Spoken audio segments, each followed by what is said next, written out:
అన్నా నేను ఇన్ని రోజుల వచ్చి నేను ఎన్ని చెప్పినా నా మాట ఇంటలేవు.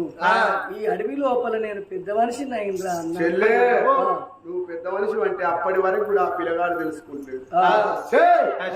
చెల్లె ఎంత దూరం పోయినా నేను వయసుకు పెద్దదాన్ని కావచ్చు, పెద్దోని కావచ్చు, మరి ఈడు కనుకనేమి నా తోడ పుట్టిందని నాకు కూడా పెరిగిందని నీ కాళ్ళ కింద బతికేటోని నేను. ఆడిబిడ్డ దీవెన అర్థవాని దీవెన ఒక్కటో అన్నాడు. నువ్వు పెద్ద మనిషి అంటే నీకు కాళ్ళు కడిగి కన్యాదానం చెయ్యక ముందే నా తోడ పుట్టిన చెల్లెవు కాబట్టి నువ్వు ఎట్లయినా పెద్దదానివే చెల్లె.